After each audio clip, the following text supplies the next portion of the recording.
Let me know when we're good on the Facebook live stream, honey. Looks good so far. Good.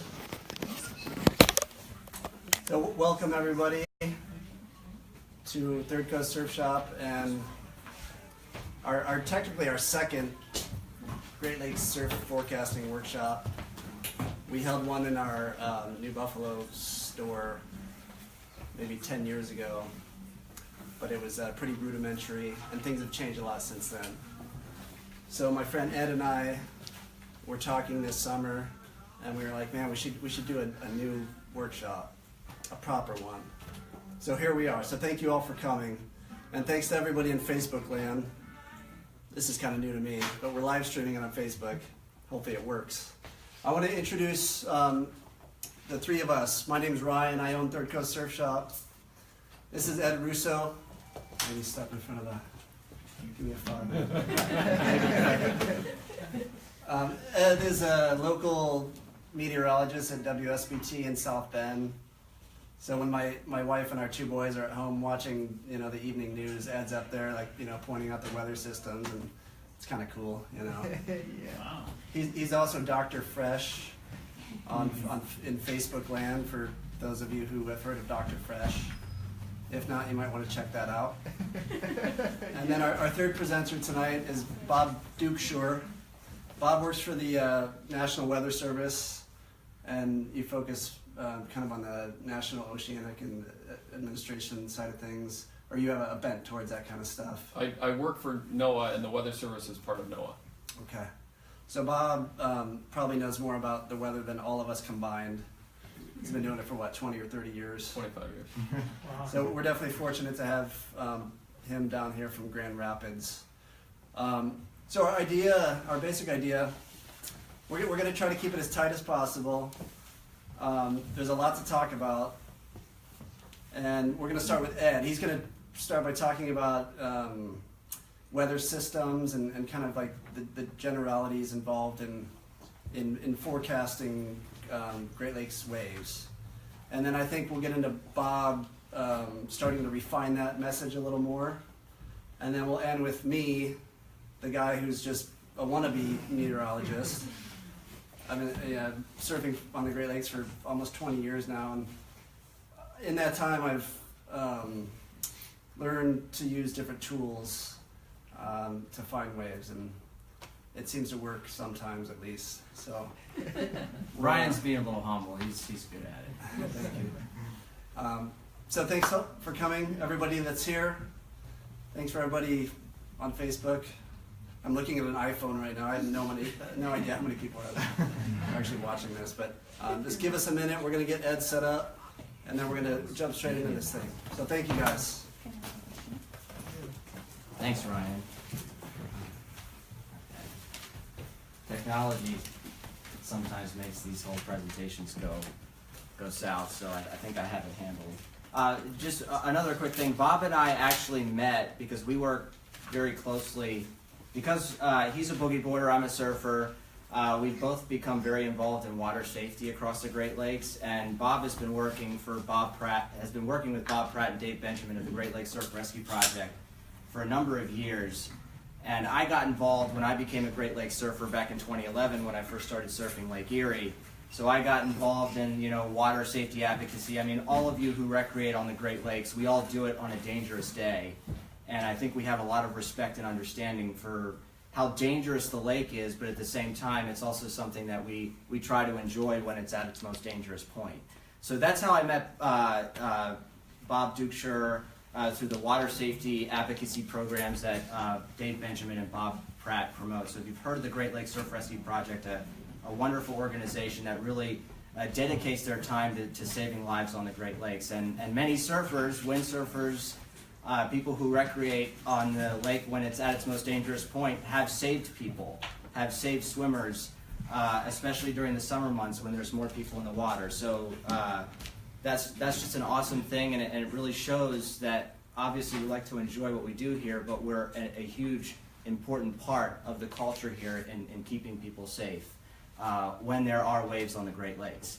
So what I want to talk about is is pattern recognition. When are conditions favorable on the Great Lakes for waves?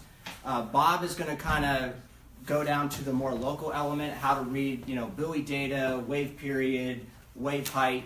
I'm going to talk about basically the setups that need to be in place in order for there to be big waves on whatever lake that you happen to recreate on. So the first thing I want to cover, basic weather 101. A lot of you know this. I've, in being a broadcast meteorologist, I've met a lot of people over the years, and farmers are some of the most weather-wise people on the planet. And the second group are surfers. Surfers know their stuff. And when I came to the Great Lakes, it was very impressive how much surfers already knew as far as knowing how to read and interpret weather data. And Ryan, I know I told you this already. Wherever I'm at my presentation, make sure you give me a 5-minute warning. Just so I know where I am, because I tend to ramble. But keep moving, Ed. Keep moving. For those of you who do not, haven't really looked at weather maps or whatnot, I'm going to go over just some basic principles so that you can further your understanding of the data that you're reading. So what I want to cover is what causes the wind, because wind creates waves. Temperature differences across the planet drive differences in pressure. So the temperature itself doesn't drive the wind. The pressure difference, though, does. So differences in pressure drives wind. The greater the pressure difference over an area, the stronger the wind. It's that simple. So if you know how to look at a map that shows surface pressure, you can get a pretty good idea where you're going to see wind on Lake Michigan or Lake Superior or wherever you're at. So high pressure, again, for those of you who don't know really what pressure systems are, we're going over the basics here. So high pressure associated with sunshine, stability, air sinks and spreads out from the center and spins clockwise. Low pressure associated with clouds, precipitation, instability, and air rises and converges inward towards the center of the low. So whenever you have a low pressure system, air converges at the center, and because the air is colliding at the center of the low, it can't go down into the Earth's surface. The only place it can go is up. So that's where we get our rising motion, and those pressure systems spin counterclockwise. And most of the time, low pressure systems are what give us our really big events on the Great Lakes. So to kind of talk about the way high and low pressure systems spin, you have to understand this to know how to read a surface map. So high pressure and low pressure. Wind always flows from high pressure to low pressure. Okay? We call that the pressure gradient force. So if there was no other force on the planet, if the only thing was difference in pressure acting on the wind would blow directly from high directly to low. But that doesn't happen because the Earth spins. And in the northern hemisphere, the wind gets deflected to the right of the pressure gradient force. So again, the pressure gradient force is the force that drives wind from high pressure to low pressure, and if you deflect it to the right, which is down, you'll see that kind of counterclockwise flow developing around low pressure. And over here, if it's down around high pressure, you'll get that clockwise flow around high pressure. So the Earth's spin is huge into why wind flows around the way it flows around pressure systems in the way that it does. So does that make sense to everyone? Okay. So this past summer, we saw really good surf on Southern Lake Michigan. This is where I surf. I live in South Bend, so I travel up here all the time to surf. You don't really need an area of low pressure, aka a storm, to get things stirred up. Our endless summer of surf this past summer was caused by a series of unseasonably strong high pressure systems sinking south of Canada. Doesn't look like much. You don't see a big fat low on there, but again, around the high you have clockwise flow, and this is what we saw repeatedly over the summer. So if I see a strong high coming south from Canada, you're going to get a strong north-northeast wind over Lake Michigan. The perfect, at least in my experience, the best wind direction here is north-northeast. And whenever you get a strong high from Canada pressing south, you're going to see some wind develop across Lake Michigan. And a lot of the times, models will underestimate the wind speed. So you may be looking at some of your apps, seeing a 10 to 15 mile per hour wind day three out. But if it's this setup, I guarantee you it's going to be 10 to 15 miles an hour stronger than that. Every time. That's what happened this summer, anytime we had a strong high sinking south from Canada. The other setup, of course, is what we saw on Tuesday where we have a low pressure system that just really blows up over the Great Lakes. I call this a Great Lakes bomb. Basically, it's an area of low pressure that comes from the south. Okay, it comes from the Ohio Valley. Sometimes it comes from the Mississippi Valley. It goes northeast, and it usually takes a pretty consistent track. It'll go right across the Great Lakes, put Michigan in a west-northwest flow, put Superior in a north or a northeast flow. That's exactly what happened on Tuesday when we had those 30-foot waves on the south side of Superior. So Great Lakes bomb, that is when we get our biggest waves on the Great Lakes. Usually Erie and Ontario get a really good southwest. And I lived in Erie for a number of years, and anytime we had a Great Lakes bomb, Erie, Pennsylvania was a real good place to be because we saw a really big southwest wind swell develop. And here's an example of some of the models that some of your apps that you guys use a lot of the model data that we're going to show tonight. And this is the European. This is taken October 21st. What day was that? Was that a Saturday? Mm-hmm. Okay, so this was Saturday morning. The European was showing where that big low was going to be on Tuesday, right over northern Michigan. Okay? This is the Canadian, showing that low right over northern Michigan.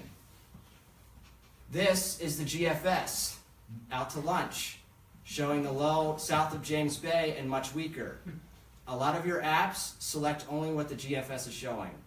So if you can access the Euro or the Canadian, the Euro in my opinion is superior, you're going to get a vastly different depiction of the winds and the strength at day 3. And I'm only telling you this because you guys can access European data. A lot of the data that I use is, I pay for it, but you guys can still access enough data, enough European data to get kind of a different picture on what the GFS is showing. So beyond day 3, the European is notorious for being more accurate. And it showed a vastly different picture on our Great Lakes bomb that happened just on Tuesday. So when I was, posting on Facebook about this event, I was, looking at mostly the European data because the European was showing the same scenario that many other global models were showing. The GFS was the only outlier, and again, the GFS is what is reflected in most of your wind speed apps that you use on your phone. So this is noon Tuesday. Again, the Euro basically showed exactly where this low was going to be, maybe 50 miles further north than where the Euro was showing it, but that's pretty close. So are most of you familiar with isobars? So isobars, iso meaning same, bar standing for barometric pressure. All the lines are lines of equal pressure. Each line represents a different value in pressure. So you can see this is the eastern portion of Superior, where we have the densest isobar packing. That's where we have our strongest winds. And right there, Black Rocks on the north side of the UP, that's where we were seeing those really big waves come ashore. So wherever you see the densest isobar packing, that is where you see your strongest winds. And notice this is the low, and you can see, if you can read wind barbs, it flows counterclockwise around the low just like that. So this was actually taken, I screenshotted this at noon Tuesday, and that's exactly where the low was. This is a model depiction, basically showing where the strongest winds are. And you can see right over Superior, this is where we have those storm force winds. And I believe the highest, Ryan, you posted something about this, at Standard Rock, it was showing 77 mile an hour gusts. Yeah, 61 gusting to 71. Yeah, so that's almost hurricane force. And right where we see the densest isobar packing is right where we see the strongest winds. So whenever you're looking at a surface map like this, you can tell pretty much where the strongest winds are going to be. The other big Great Lakes bomb, November 10th, 1975. Do any of you know that date? That's the day the Edmund Fitzgerald sank. And also the day many surfers saved people from being swept off the pier. That's another example of a big area of low pressure, which is, this is hard to see, this is an old map. But there's the area of low pressure. It was, I think, almost the same intensity as the one that just happened on Tuesday. It was a little further west, so it didn't produce that big north over eastern Superior, but it was of the same caliber type storm. And this is the low actually tracked north of the lake. So if the low's up here, counterclockwise flow, your winds are going to be out of the, northwest on the southwest side of the low. And we saw our biggest waves on the eastern side of the lake. And right there, that's where the Edmund Fitzgerald sank. That's also the deepest part of Superior, just north of the UP of Michigan, along the eastern side of the lake. This is April 18th, 2013. Another Great Lakes bomb. And Ryan, if we can pull up a YouTube video, I loaded it on my computer, but I forgot we switched laptops. I wanted to show video footage of that day on Superior. Okay, I'm sure many of you have seen this video, but this storm is a storm that tracked right up to the central part of the Great Lakes, and we saw a huge north-northeast wind turn to a northwest along the shore of Superior. You want me to try to pull that up real Yeah, quick? so it's Eric Wilkie, Just Make It Out. I know many of you have probably seen this. This is phenomenal video. YouTube, right? Yep. Just Make It Out. So type in that text. I'm sorry, I meant to pull this up beforehand. We're improvising it. It's all right. Yeah, but right there. This was that day. This was a Great Lakes bomb.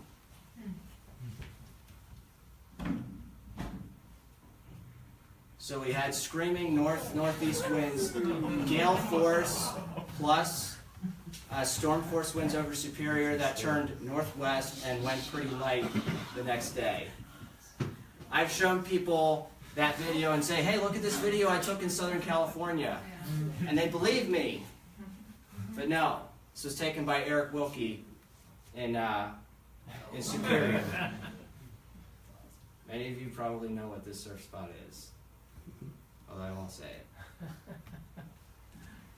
Okay, so that was from the April 18th, 2013 storm. Classic track, you have a big area of low pressure tracking right up eastern Wisconsin into Lake Michigan. Counterclockwise flow that puts the western half of Superior in north-northeast flow.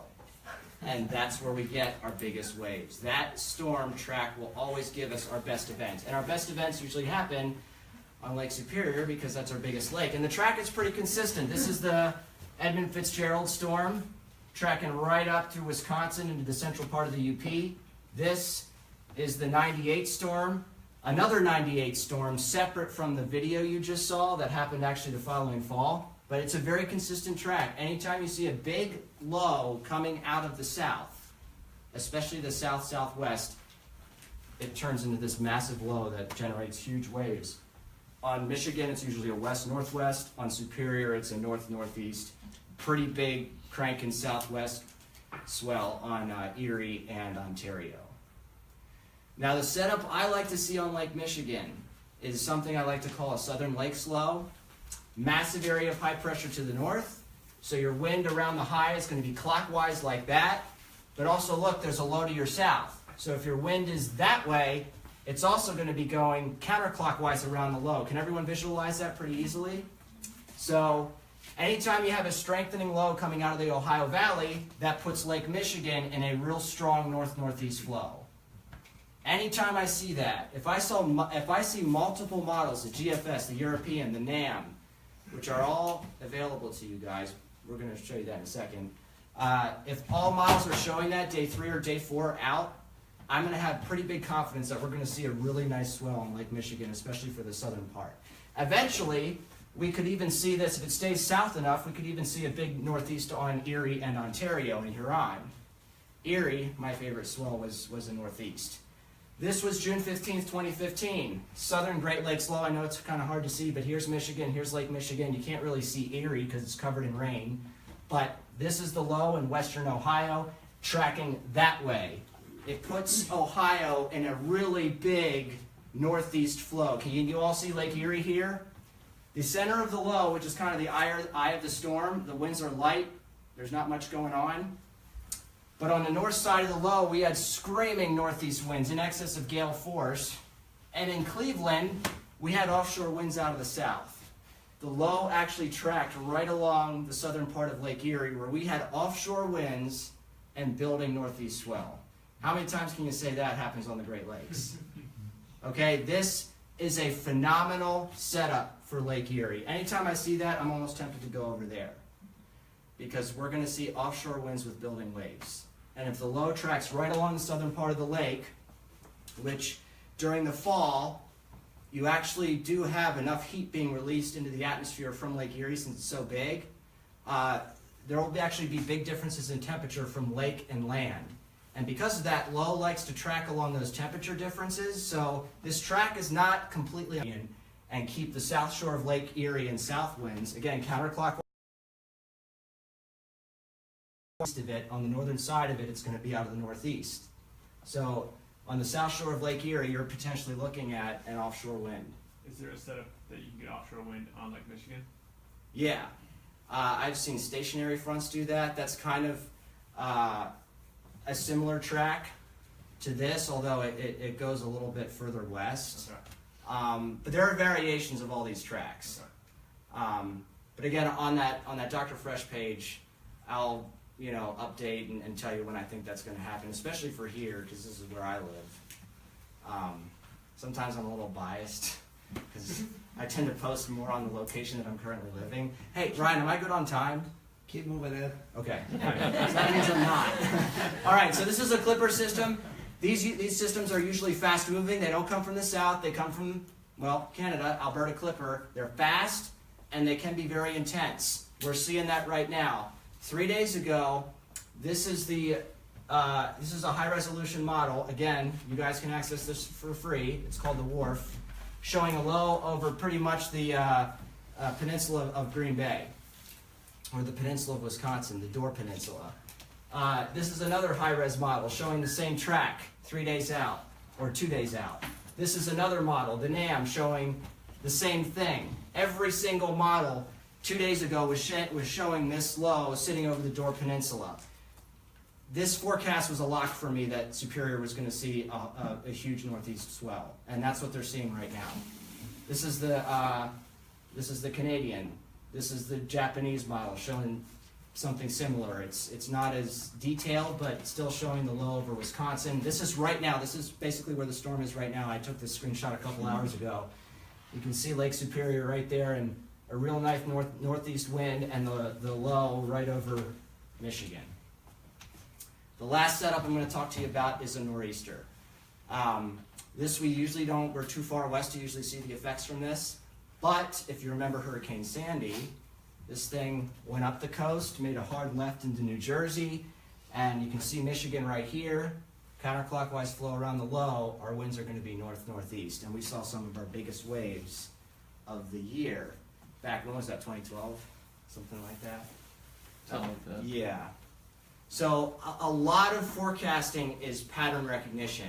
And a lot of these maps I got off of something called Tropical Tidbits, which Bob will have more on in his presentation.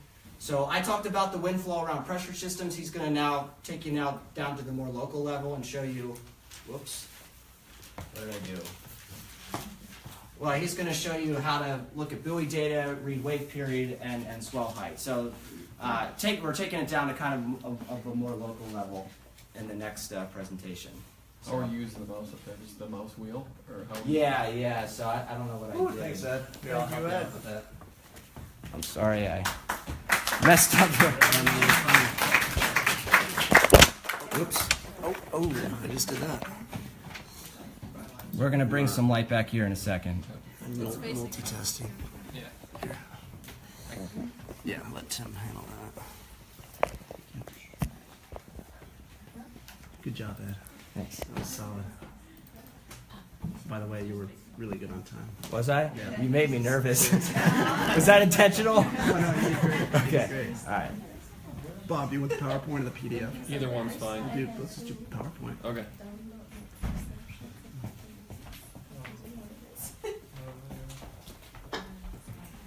So where's the mouse at? Yeah, Oh, right. yeah, so it's right there. So, let me see. Oh, what are you doing that? Mouse So, wheel? down advances, Okay. down advances. That works.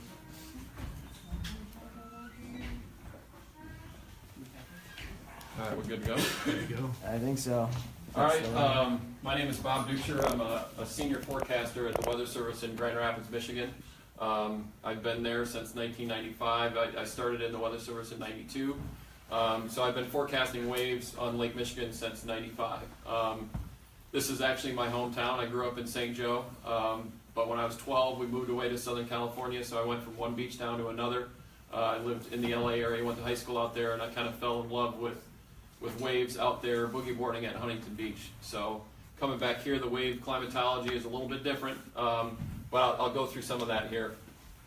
The outline, what I'm going to talk about, a little bit about wave basics, kind of the difference between nowcasting, like it's the day of the event and where should I go, versus forecasting, like what Ed's talking about, days in advance.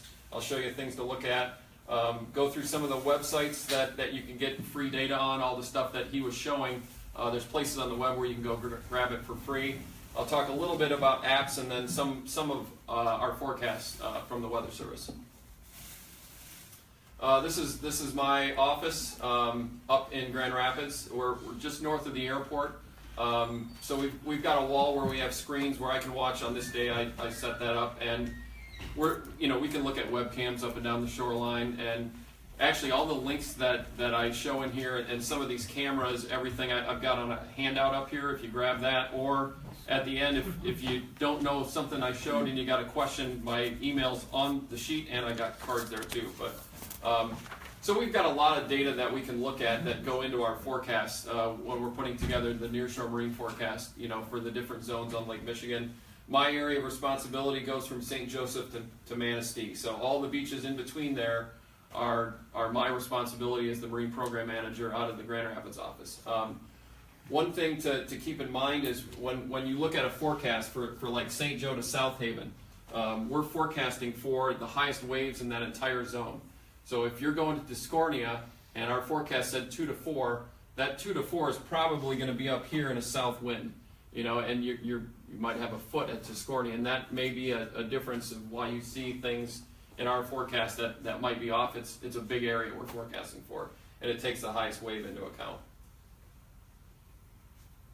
And those are near shore and offshore forecasts? So Yeah, that's what those blocks are? Yeah, that's what that was. Yep. We in terms of like special marine warnings, we're the folks that issue things like special marine warnings, tornado warnings. That's my job, and we pick up squall lines and that kind of thing at the center of the lake. Our forecast zone is actually this 0 to 5 mile sliver near the coast. So these are offshore zones that forecast actually comes out of Chicago. My marine forecast area is that nearshore sliver 0 to 5 miles. I'm going to keep going the wrong way. So wave formation in the Great Lakes is really dictated by wind. We don't get a whole lot of swell. Swell is the cool word that we use to talk about waves, but it doesn't happen a whole lot in the Great Lakes just because we're fetch limited. We don't have a big distance that the wind can blow over like the ocean, and I'll show that in a minute. So the first key is fetch length. How long is the wind blowing over the lake in the direction that it's coming from? And I'll show that in a minute, the various lengths here into St. Joe. The wind speed, the bigger the wind speed, the bigger the waves are going to get. How long the wind blows. If it blows longer, you're going to get bigger waves. Those are the three things related to wind. Then stability is a big factor. In the spring of the year, we can have a ripping southwest wind over the lake, but the air is so cold down low because of the water surface. It's 35, 40 degrees in April. A lot of that warm wind will ride right up over the lake, and the lake is just flat calm. You go to Holland on a ripping southwest day, and it's just flat. In the fall of the year, the exact opposite is true. When you have a cold wind like today over a warmer lake, cold air is dense, it digs into the water surface and builds waves easier, and that's the whole gales of November thing. There isn't a gales of April because of it's the stable part of the year. So fetch limited, we're only 85 by 307 miles. It's a closed basin. All of our waves, for the most part, are locally developed. We don't have any tides, and we have very limited swell. But there are times that that you can find swell-like or true swell. It doesn't happen a lot, but surfers seem to find this more than anybody. The pictures that I see from surfers on Instagram and Facebook are amazing. I can show forecasters in my office, and they're like, "What the heck? Where do they find that?" We can kind of talk about that. Oceans are just way larger than Lake Michigan. The Pacific is 10,000 miles by 12,000 miles, and our lake is 80 by 300. So it's just a totally different animal. Swell is waves that have traveled beyond their generation area. So you can get a big storm out in the middle of the Pacific or up in the Aleutians that are going to put swell into Hawaii or the West Coast. Our waves run into a shoreline really quickly, and they dampen out. So on the Great Lakes, the wind comes up and our waves build. The wind drops and our waves drop. There's no wave coming from 4,000 miles away that's going to produce great waves for us. So our wave differences, we never see waves like Nazaré, Portugal, because we don't have 8,000 miles of fetch to build a swell. This is a Halloween storm back in 2014, and you can see what we look like on a ripping wind day. This is, I think, the day where the southern buoy had 25-foot waves, and it's just a big swash zone. So when you're looking for good waves, you really have to look a little bit off the mean wind direction. So that's why Ed talks about a northeast wind is really good for St. Joe. It's because you really don't want to be at the business end of the wind. I don't like to run out there anymore when you're in the height of the wind. I used to look for the exact time where the wind was going to peak, and I would go out to the lake, and it's always junk because the wind wave is so dominant in the wave spectrum. You got to look for where the wind lets off and the wave period opens up. And the bigger the wave period, the cleaner the face. So that's really what you're looking for. Hey Bob. Yep. Just real quick question from Instagram. If we don't see much swell on the Great Lakes, then why does Noaa have that as one of their buoy data readings? That's a good question. The bulk of what we get is wind wave. I would have to look into exactly what on the buoy site, why they have a swell and a wind wave, because most of the time it's the same thing. Yeah. Maybe there are a few times where, like I'm saying, where the wind lets off and you get a swell for a little bit, but it may be 3 to 6 to maybe 8 hours, and then it's gone. Yeah. Because once that wind is gone, the waves are already dampening out. Yeah. So it's catching those fine times to find the best waves. Yeah. But I can look into that. I'm not exactly sure on the buoy site why that is. Well, like you said, we all like to call it swell. It just sounds cooler. Right. So this is looking at average wave period off of San Diego, California, in this top left box, and southern Lake Michigan in the bottom right. And you can clearly see that we have a totally different wave climatology. The average wave period in San Diego is 10 to 15 seconds. So you can you can get ready for the next wave. And I remember this as a kid at Huntington. You would get swamped by a wave, and you had loads of time to get ready for the next one. Here, you don't. It is constant. In the summer, all year long, it's every 4 to 5 seconds you're getting hit. And if you're surfing next to a pier, you're getting reflected waves, and your wave period is probably even less. 3 to 4 seconds, you're getting hit by something. So it's just not as clean because we're fetch limited. You got longer period rolling waves on the ocean versus our rapid succession waves. Bathymetry is something that I don't think many people think about or look at, but so this is southern Lake Michigan. This is essentially a shallow part of Lake Michigan. It's a very gentle slope, so the waves, when they feel the bottom, they spill and break. When you hear a 14-foot wave today and you run down to Silver Beach and it really doesn't look like 14 feet, it's because it's feeling the bottom and all those waves are spilling and breaking. But there are a couple spots on Lake Michigan where that doesn't happen as much as it does down here, and up at Big Sable Point and up at Point Betsy are two of the steepest drop-offs in all of Lake Michigan. You go from the shoreline to 500 to 700 feet of water in a very short distance. So the waves can hold their energy all the way to the shore, or a lot closer to the shore than they do here in St. Joe. If you've ever been to Big Sable Point at Ludington State Park, it's why the lighthouse is encased in steel. It's not brick. It is brick on the inside, but it's steel on the outside because it's been hammered by waves because of the bottom. And Point Betsy, if you've ever been there, it's a weird looking lighthouse because they have this big concrete thing off the west side of it, and it's because of the wave action in high water years can carry the waves right to the light. So getting into nowcasting, when I'm deciding where I'm going to drive to, and I don't have a favorite place, I don't always go to 2nd Street in St. Joe. I'll go wherever the waves are good. I'm looking at loads of data. I'm looking at buoys. We pretty much live in buoy nirvana here, and that's because of our big drowning problem in the Great Lakes. We have buoys all the way up and down our shore. That's not the case in a lot of marine areas in the country, even the West Coast, the East Coast. Miami doesn't have a lot of buoys at all down there. We have more buoys than the southeast coast of Florida. So I would use the buoy data. We use webcams, both me going in as a bodyboarder, but also as a forecaster. We've got all kinds of shoreline observations. That's the South Haven Lighthouse. You can see the anemometer on it. I look at both of those, the lighthouse and the buoy obs. 3 different buoy sites, and I've got that on the handout. They all show things a little bit differently. And one thing that I would say is don't always look at the first page that comes up with all the data on it. Click the little picture links where you can see the trend in the wind. So this was the wind the other night, Tuesday night at Big Sable Point, and you could see where the wind peaked up around 45 knots at the Big Sable Lighthouse. The trend is, we say this in forecasting a lot, the trend is your friend. So, if I'm looking at period, I'm looking for when the period is getting bigger, to go to the lake. These are 2 of the buoy websites. So this is the National Data Buoy Center.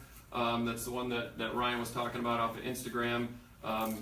We have loads of sites in the water and on the shoreline to look at. This was the dominant period the other night, Tuesday night, at the Southern Lake Michigan buoy out at Mid-Lake. So the waves got up to a 9-second period, which is pretty rare for Lake Michigan. And those are really the times that you want to look for. And then this is a newer buoy site that has come out in the last year. It's called Gloss. And it has, like 5 days worth of what the buoy's been doing and what the GLERO forecast is. And the GLERO forecast verified pretty well in this last event. This is a shot, you can get all the buoys on Lake Michigan on one page, and it lists out the wave height for you. And then you can click into a specific buoy and get this kind of output. And this is a new buoy up in Munising in the southern part of Lake Superior, and it hit 28.8 feet on, what was that, Tuesday. So that's, as far as I know, that's the highest wave height ever recorded.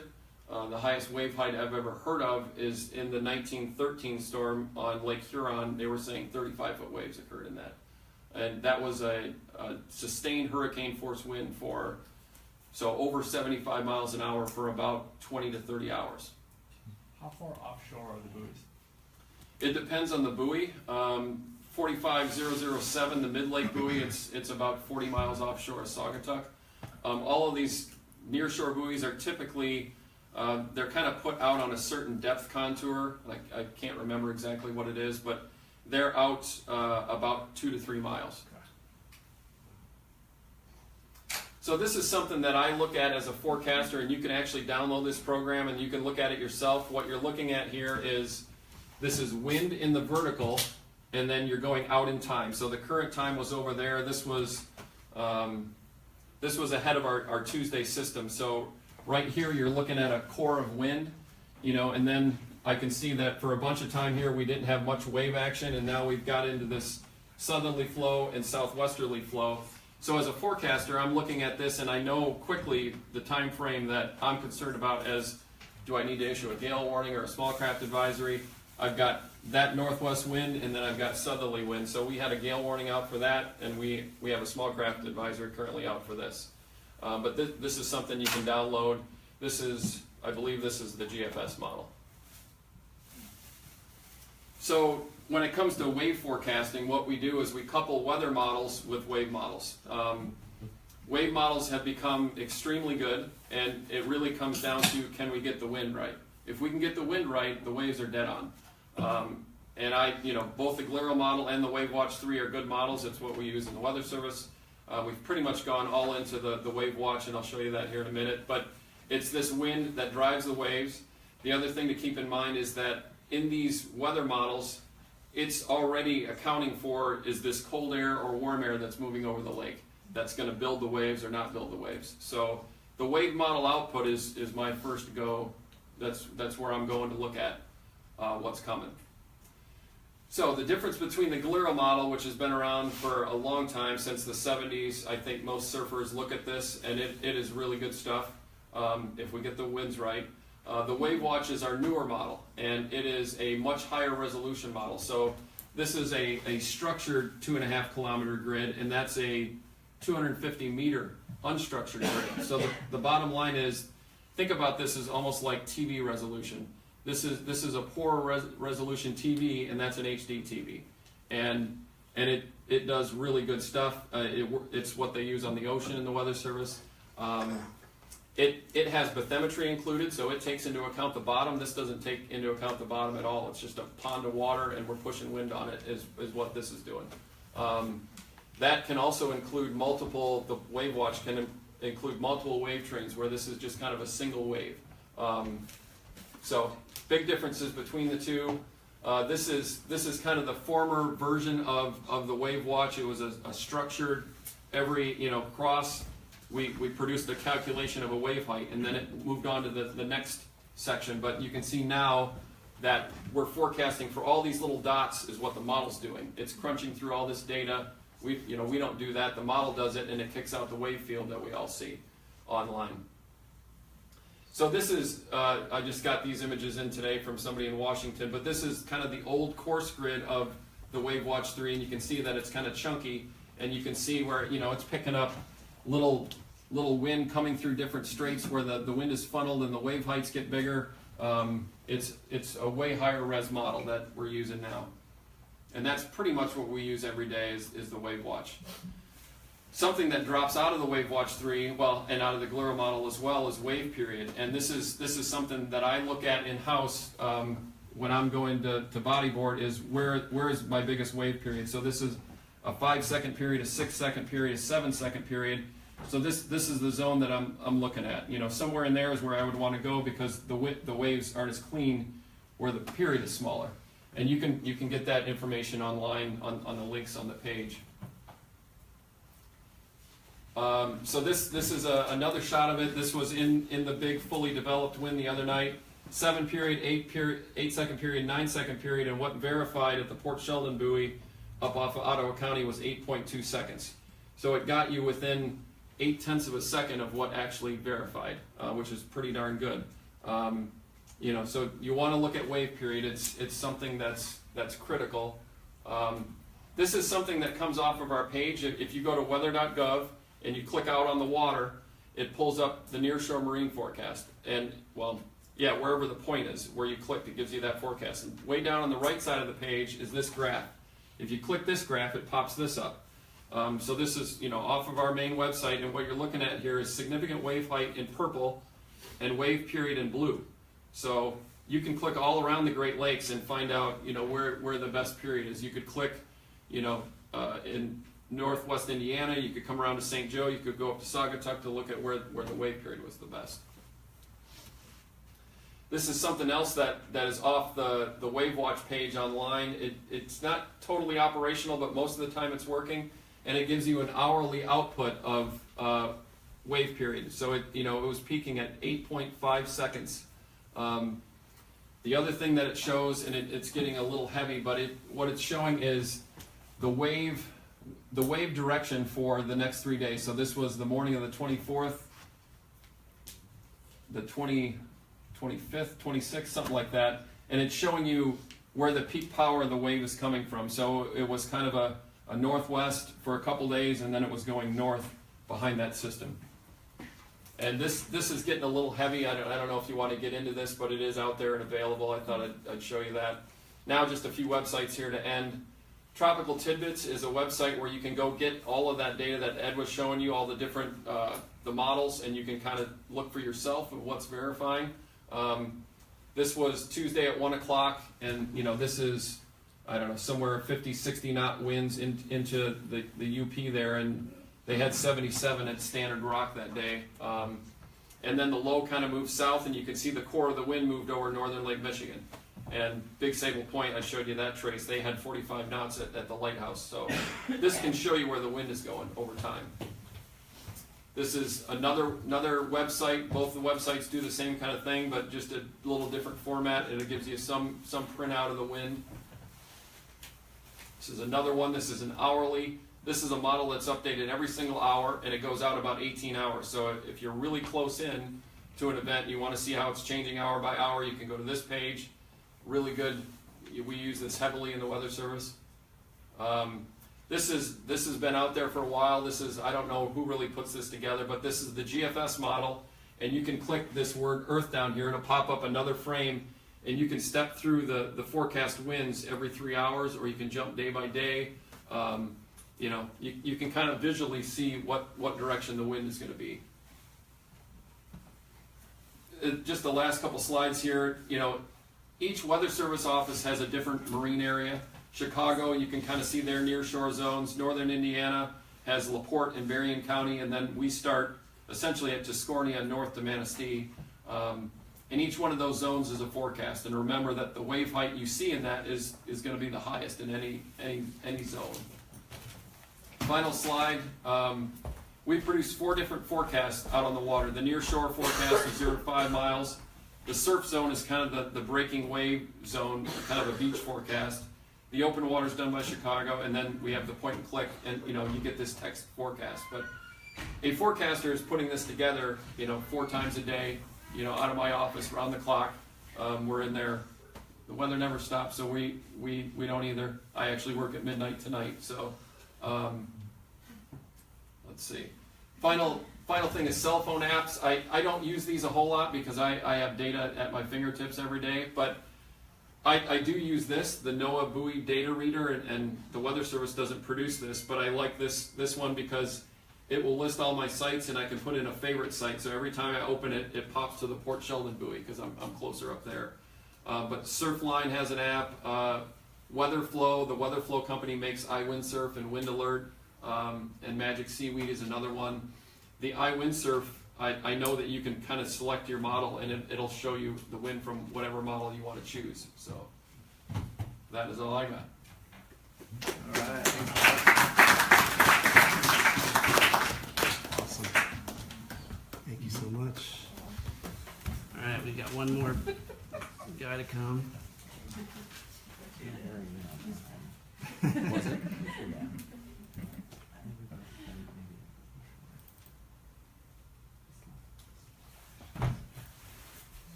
All right. It's time to lighten things up a little bit, I think. I'm a surfer. I'm not a meteorologist. I'm a wannabe meteorologist. I've been joking with Bob and Ed that if I didn't own a surf shop and a surfing business, then I probably would have gone into meteorology. But I didn't.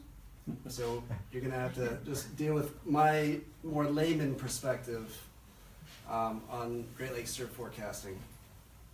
By the way, my wife came up with this graphic, and I think it's pretty awesome. Good job, honey. That's what I do. Every day.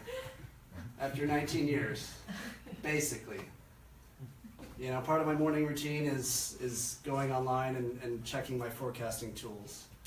I like to think I look a little better doing it than this guy does. So when I started in 1998, the guys were like, "Oh, you got to go to Radio Shack and buy a weather radio." So that's what I did, of course, you know, and it was the National Weather Service Marine Forecast. Back in those days, I'm not sure there was anything online in the late 90s really that like pertained to Great Lakes wind and wave forecasting. Those days are gone. Things have changed a lot in the last 19, 20 years. So these days we do have tons of options. And for me, I like to keep it simple. These guys are smarter than me, and they have way more tools to use. And you know, for me, it's just it makes more sense just to have a few specific things that I look at, and it seems to work. So for all of you that are kind of with me, hopefully this makes some sense. So within a few minutes every morning, I can look at my forecasting tools online, or even on my phone, and have a pretty good sense of what's coming up in the next week or so. And I think these guys kind of already hit this. The further out you're looking at the forecast, the less accurate it will be. And then all of our links can be found on our website. So visit our website. We've got a lot of surfing FAQs, everything from like, you know, how you surf on the lakes to the gear that we use to surf on the lakes to the forecasting sites that we use, including the links that I'm about to show you, some of which these guys have already hit on. Dinosaur. That's what I started on. Those are the good old days. So Bob just mentioned iWindsurf. There's an actual website called iwindsurf.com. I forget how I found this, but I've been using this for years. And for me, it's just an easy way to look at the 7-day forecast. And I'll show you a couple graphics here in a minute. You can basically do that for any zone in the Great Lakes region, for any particular buoy, for any particular weather data station. And I'm kind of a classic guy, so I prefer the classic version. They have a newer, snazzier version, but no thanks. So here are the easy steps, and when we're streaming this live on Facebook right now and Instagram. It's so weird to me, but we're doing it. It's cool. So we'll post it to our Facebook page after this, and I think we'll be able to upload it to YouTube. So Bob has the printout here for the people that are actually here. There's some incredible links on there. For everyone else that isn't here, you can check out these links when we post this stuff later.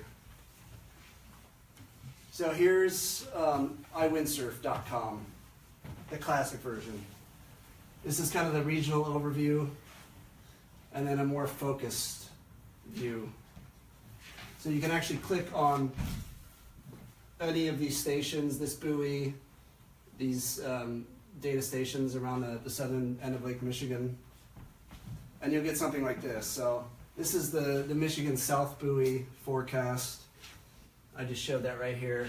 So you actually just hover on this icon and click on the View Forecasts link. And this is what I do. This is the first thing I check every morning because I live on Southern Lake Michigan. I surf primarily on Southern Lake Michigan. And this gives me an easy, quick way to check the upcoming wind for the next 7 days. And I think all these screenshots are literally from the last day or two. So as you can see here, there's a lot of action. Are these in knots or mile per hour? Do you guys know? It says mile per hour. Okay, so it's mile per hour. I like to think of things in knots. I'm not even a sailor, but it just sounds cooler. It's kind of like swell. I think they're basically the same thing, almost. Close. Whatever. Knots are just a little bit lower.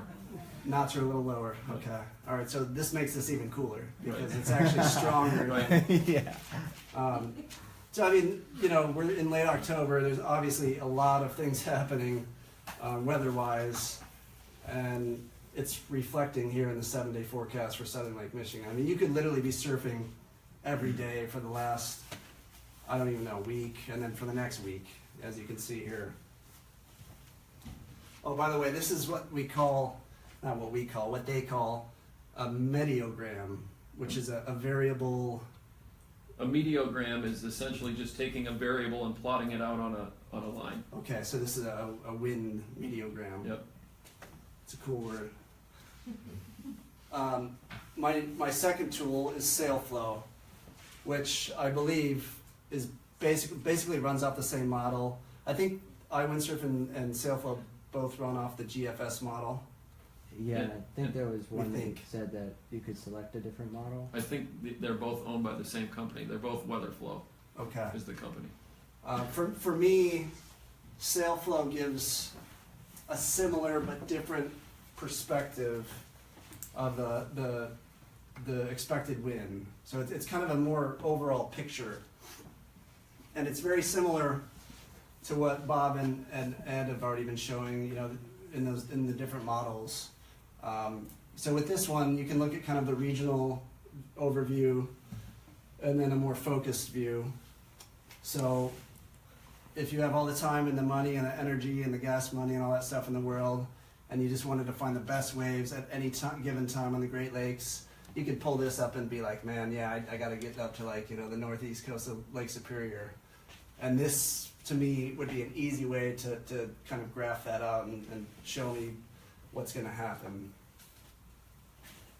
And then the number 3 tool that I use on a daily basis, yeah, I know. It's all these letters. That's what they actually mean. Bob works for Noaa. It's the GLERL and the GLFCS. Yeah, did I get that right? I think so. So the cool thing about this model is as these guys have already explained, it forecasts wind and waves. And if I only had one tool to use for Great Lakes surfing and forecasting, I think this would be it, because you can check both wind and waves, obviously. And it seems to be pretty consistent, especially within like a 24 to 48 hour period. So again, the longer out you go, the less accurate the forecast is. So take that with a grain of salt. But what I like to do is I'll check something.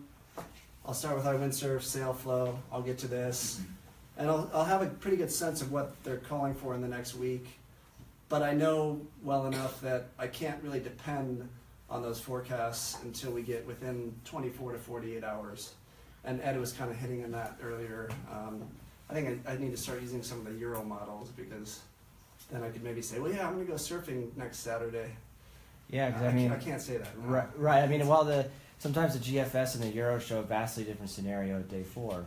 With the Great Lakes bomb we had on Tuesday, the GFS was refusing to see what was actually going to unfold within 36 hours.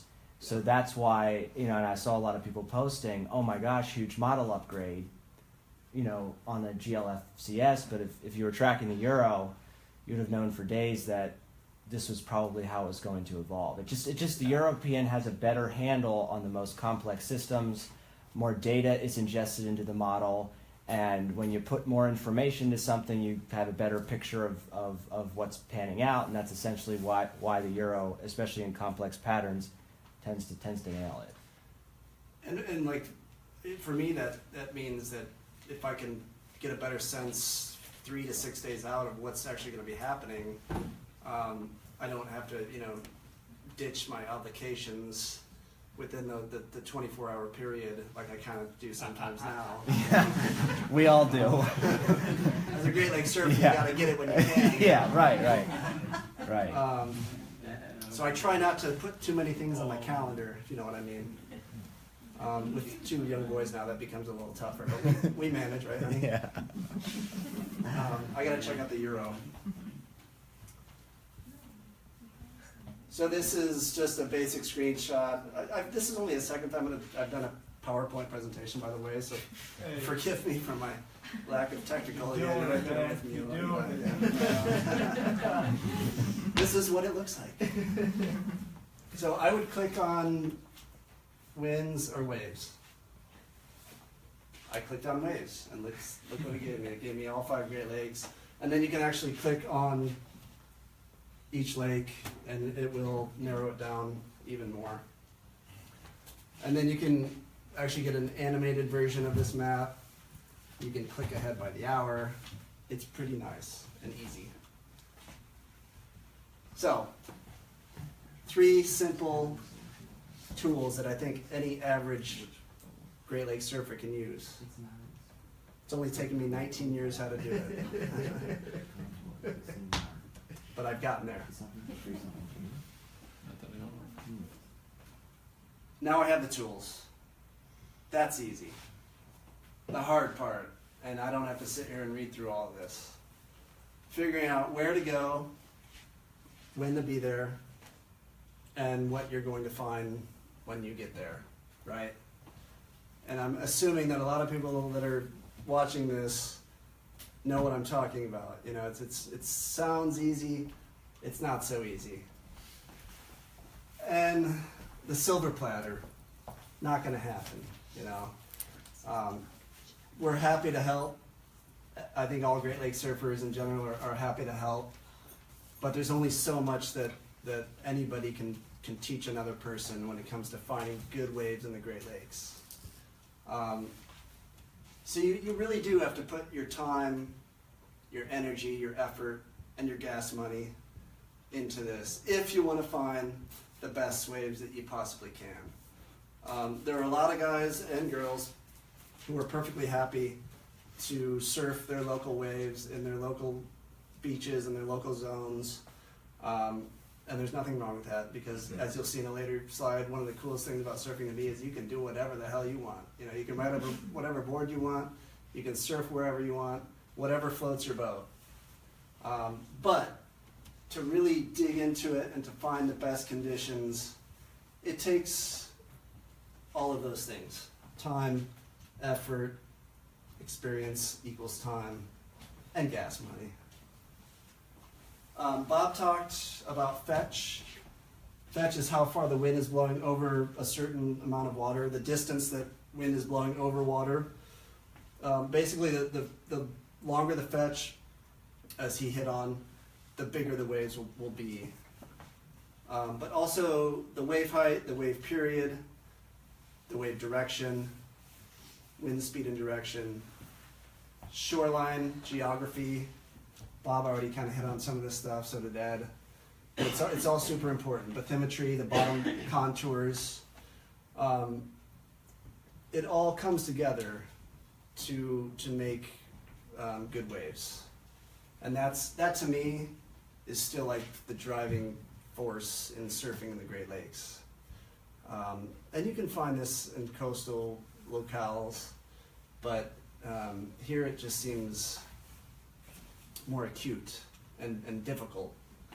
And I kind of like that, because when you do get it, you get it, and it's really worth it. You're winning. The search. Some of the guys online will get a kick out of that. Oh, and by the way, being friendly and nice to people, especially people that already know what they're doing, definitely helps. And the cool thing about Great Lake surfing is there are a lot of cool, friendly, nice people out there. So once you do start to get the hang of how to find waves in the Great Lakes, you want to decide, or you want to find the best waves that you can, right? So for me, it kind of boils down to two things: quality versus quantity. And by quality, I mean clean conditions, basically. Typically smaller, but cleaner. Quantity, probably bigger, not as clean. And when I talk about clean conditions for people that might not know, I'm talking about offshore wind or light wind, not much texture to the surface, basically just more, an easy way to think about it would be more ocean-like quality waves. And we are not here to compare ourselves to the ocean, because we're not the ocean. We're on the Great Lakes. And we can get ocean-like waves here. So it's quality versus quantity. I have plenty of friends who prefer quantity over quality. They just like bigger waves, even if it's what I would call junkier, more wind on it, less clean. I'm more of a quality guy. It just suits my style of surfing a little more. And there's nothing wrong with either, and they're both cool. And that's why surfing's cool. You can do whatever the hell you want. On the best days, yeah, you can have both. Quality and quantity. You can have the size, but you can also have clean conditions. And that's kind of the holy grail of Great Lakes surfing. I think for anybody that's really into it, finding good waves in the Great Lakes is what it's all about. And that's what we call the search. And that's like the real challenge. And for me, after almost 20 years of doing this, I still just You know, that's what it's all about, you know. So a couple photos from like 3 weeks ago. This is half a mile from where we're standing right now. This is what I would call quality. You know, you're looking at very little surface texture. The wind this morning was light offshore, which means it's blowing out to sea. And here we have, you know, everything coming together. The bottom contour is set up nicely, so the sandbars, and you've got a good period swell. About maybe it's a wind wave, I don't know, but I'm calling it a swell this time. It works. Okay.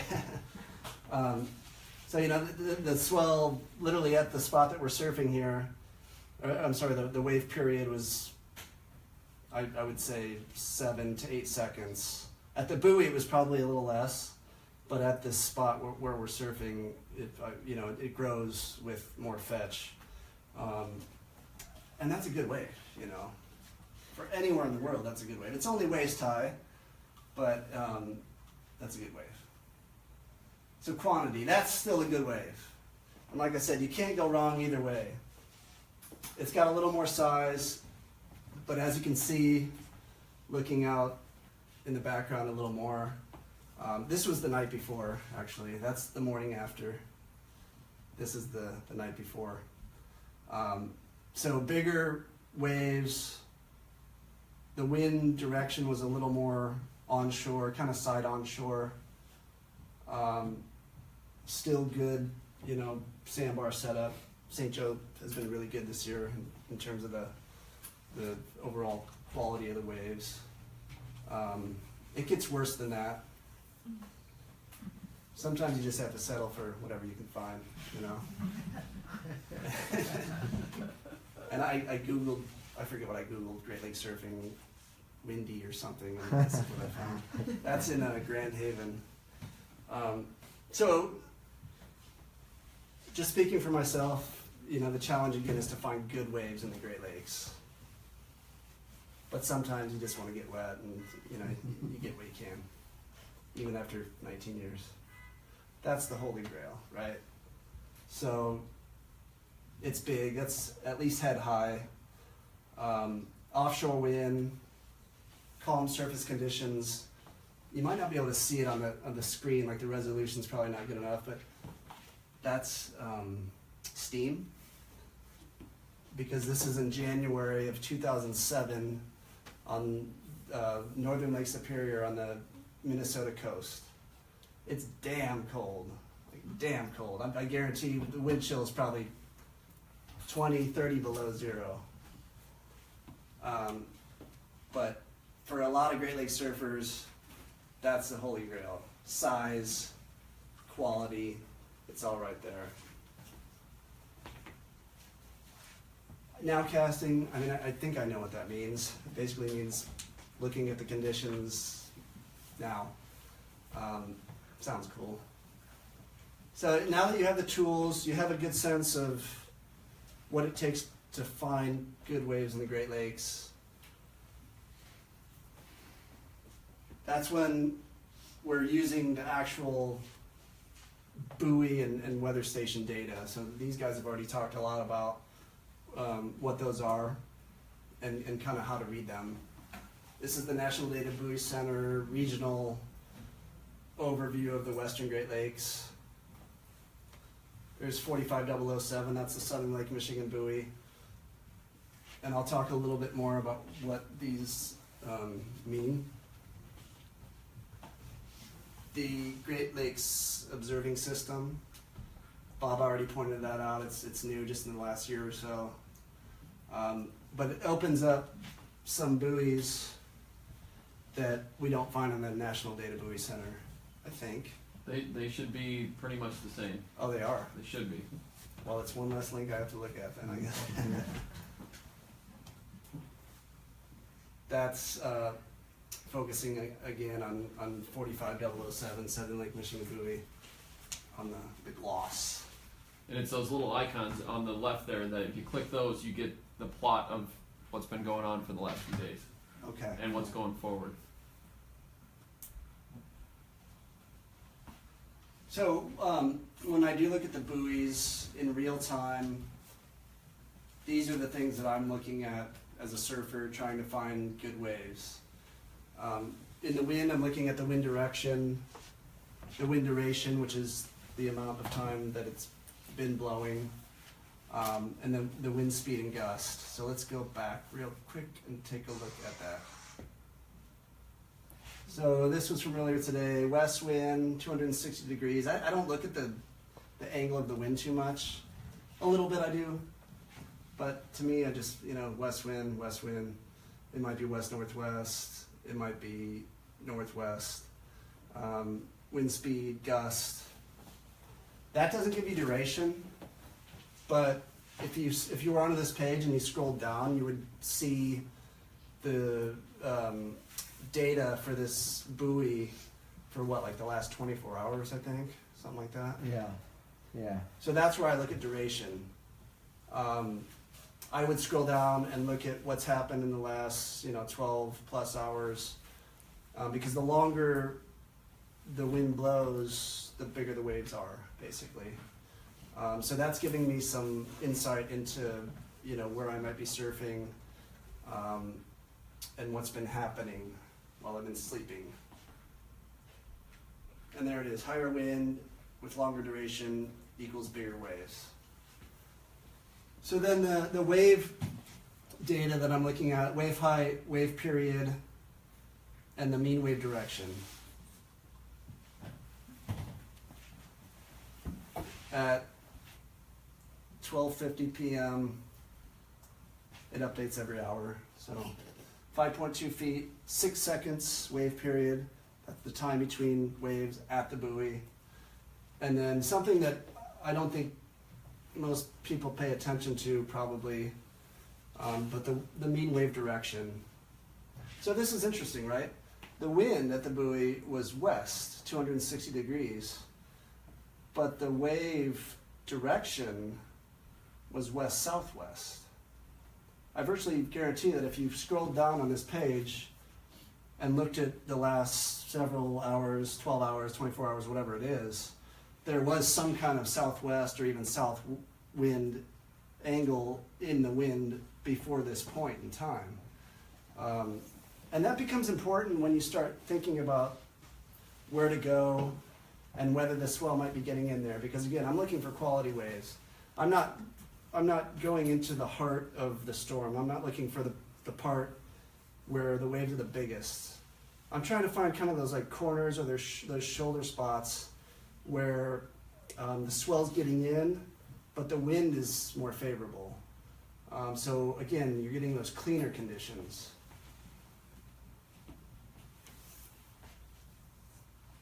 And these guys talked a little bit about the wave period. It's crucial. And I give a real simple example here.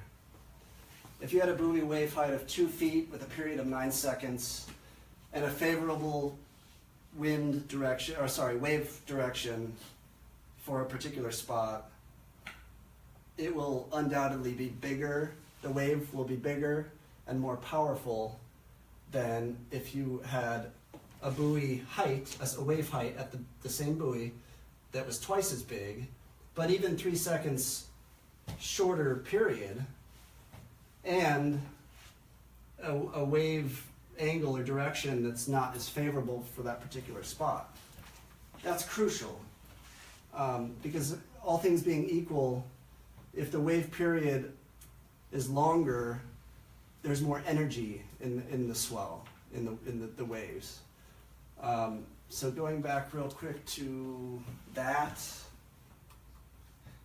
or that, the buoy reading, 45007, the Southern Lake Michigan buoy reading right at this point that morning was maybe like 3.3 feet, but the wave period was probably like 7 seconds, something like that. That's not big, but it produces that. And again, that's not a huge wave, but there's good power in that wave. I mean, for Lake Michigan, which is not a big body of water, it still amazes me that you can have that much power in a wave like this. So that's where wave period is really crucial. I jumped ahead. And now I gotta go to my computer because I want to actually do like a live forecasting. And I practiced this earlier. Hopefully I can remember how it works. I'm pretty sure I can. So I want to give two examples on two different lakes from this weather system that is literally happening right now as I speak, right? And I think Bob and Ed talked a little bit about what's currently happening. The first example is Lake Michigan. What we saw earlier in the day was a west-southwest wind in the 25 to 30 knot range. It's been turning more southwest over most of Lake Michigan. And then late today, like right now into tomorrow morning, it's kind of backing more to the west and slowly dying off. So what I want to do right now, oh, YouTube's still up.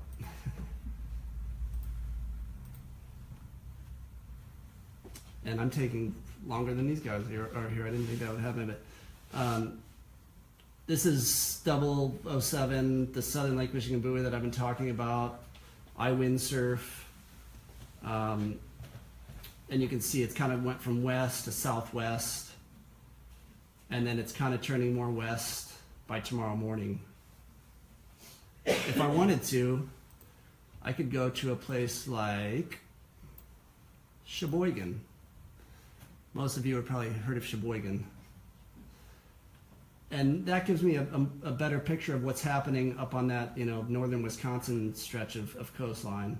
It's very similar. The timing might be a little different, and the wind speed might be a little different. But again, they're showing it going west by early tomorrow morning. If I really wanted to get a second opinion, I would go to sail flow, just to look at things a little more graphically different.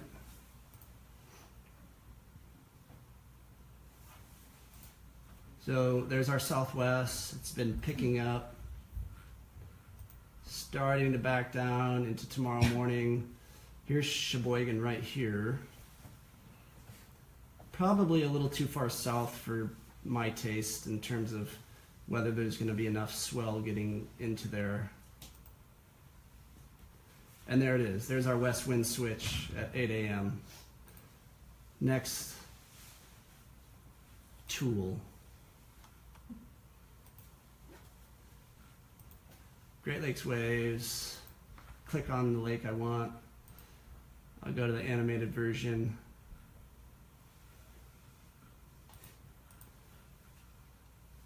That was 9 a.m. this morning. By the way, this is GMT, Greenwich Mean Time. Eastern Time is 4 hours earlier than Greenwich Mean Time. Is Greenwich London time? Do you guys know? Yep. So this is the wave map on the GLCFS. West, a lot of west in the swell right now, earlier this morning. And again, this is just according to the forecast. We would have to go back and look at the actual nowcast stuff to see if this is what actually happened. But, within 24 hours, I would predict that this would be pretty close to being accurate to what actually happened. And look, all of a sudden you're starting to see a little more like southwest in the direction, especially on the northern half of the lake. So again, Sheboygan might be a little far south for this, but all of a sudden if you're talking about up in this stretch here, you're seeing a little bit. This was 5 o'clock this evening, and they're showing 4 to 5 feet on this stretch right in here. Hey Ryan, can you take it back just a couple of slides? I wanted to show something real quick. Lake Michigan is obviously a big enough body of water where we can have two different wind directions going on in the same lake. 180 degree difference at some point. So if we have a real strong west-southwest flow with a period of 5 to 6, 7 seconds, waves with a swell with a higher period is going to be able to propagate more easily into nooks and crannies that could possibly be clean. So you see right here we have a west-southwest flow. You're going to have energy from the southern part of the lake arriving to the northern part of the lake maybe 12 hours later, and look up here, the wind's offshore. So you're going to be seeing these contours. You're going to be seeing much, you're going to be seeing contours that obviously aren't as big, but you could be getting a 2 to 3 foot swell at 7 or 8 seconds filling in at the northern end of the lake, but you're concentrating on the southern side because that's where you're seeing the biggest wave height. So wherever you see an extended west-southwest flow like that, wherever you see where there could possibly be offshore winds, which I believe in the northern part of the lake we've been seeing some winds more out of the east, you could be seeing swell filling in with offshore winds. Not because you're seeing local wind swell there, but you're seeing swell energy from the southern part of the lake arrive to the north end way later in time. And that's happened countless times across Lake Michigan because it's a 300, Bob, right? 300 miles from north to south. You can get swell energy from different ends of the lake arriving with a different wind direction. Exactly, and that's how you find clean waves. Yeah, that's a trick there. So let's jump ahead to tomorrow morning. This is 2 a.m., 3 a.m., 4 a.m., 5 a.m. Let's just go to 8 a.m. because that's right about sunrise. So obviously by this time, as you can see, 2 feet, 3 feet, 4 feet, the size of the swell has come down significantly. And I'll show you why. We'll go to the wind.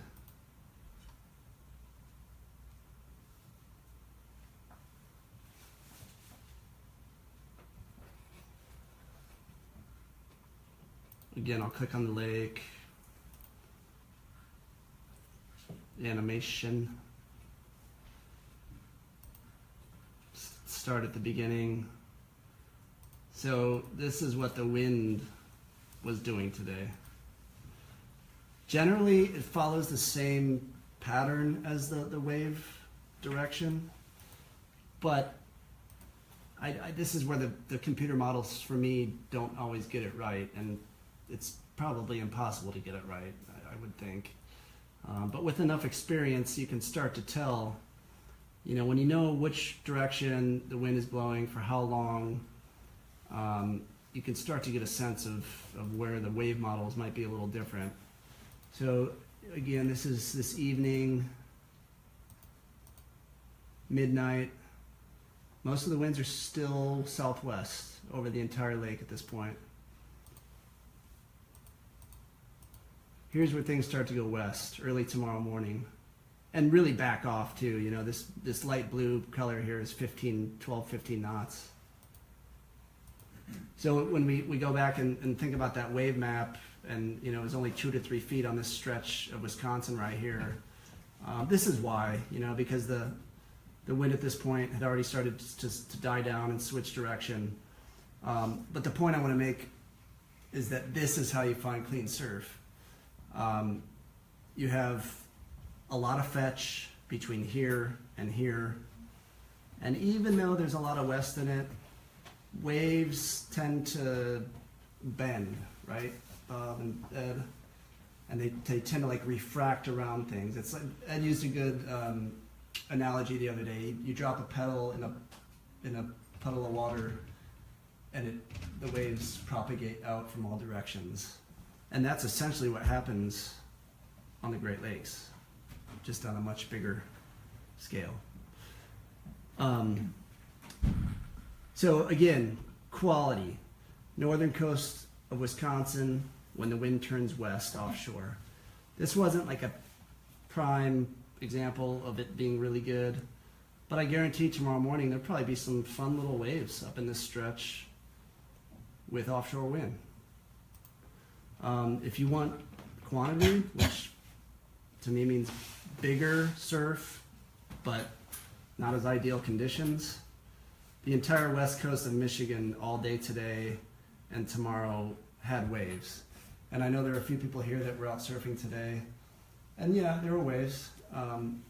It wasn't prime conditions, but definitely surfable. Example number 2, and I'll try to wrap things up here. Almost 9 o'clock.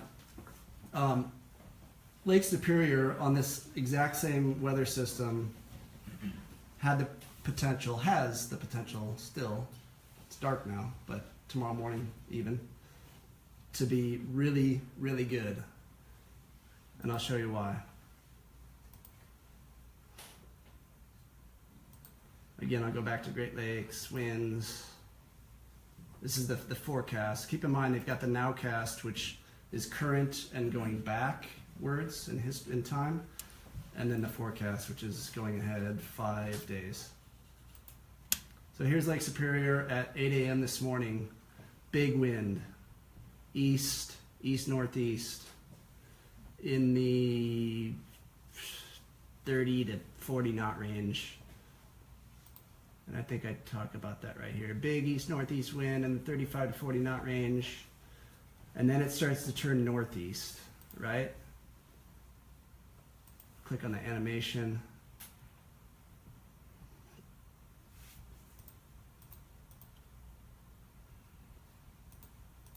Watch these barbs.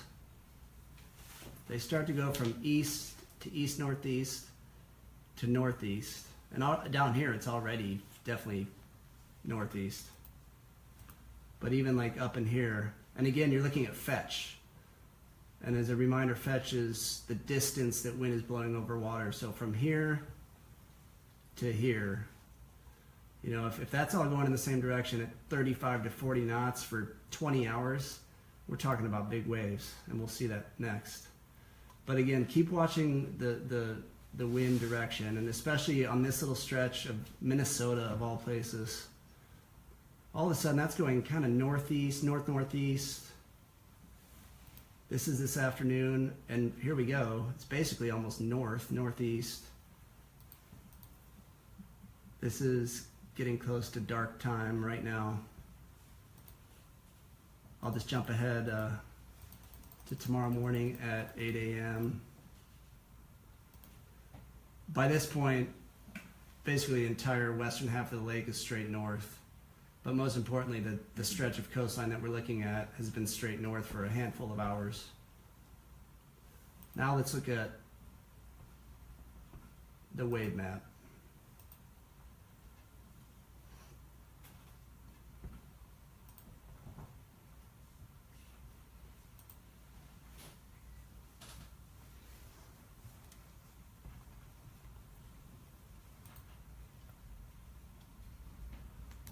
(9 a.m. this morning), and it's already 13 to 14 feet down in this corner. Watch it grow. 15, 16 feet, 17 feet at noon today. Again, we're watching this stretch though, because this is where you're going to find good waves. 12, 13 feet at 5 o'clock today. And remember, by this time, 5 o'clock today, on the wind map, it was offshore. It was blowing from the north to the south. And that is what you're looking for, and that's why we're probably going to see on social media in the next day or two some serious surf happening at a few key spots here, because there's a few really good spots here that aren't exactly secrets.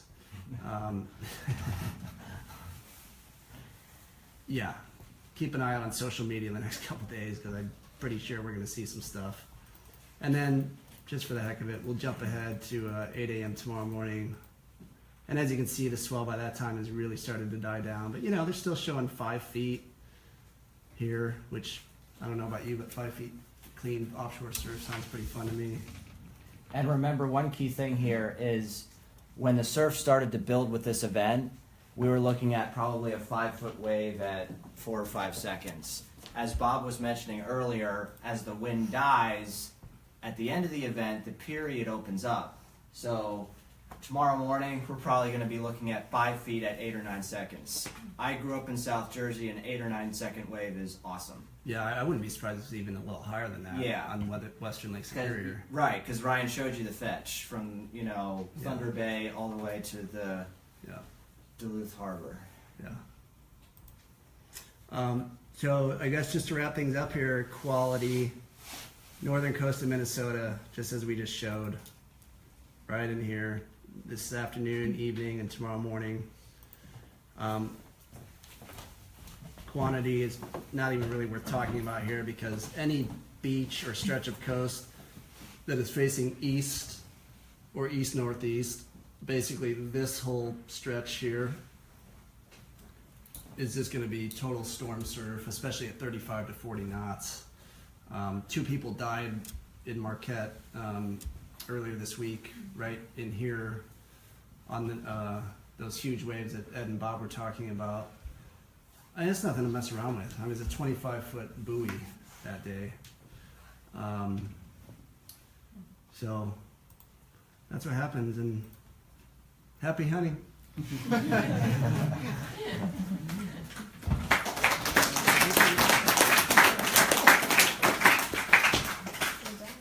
Anybody have any questions?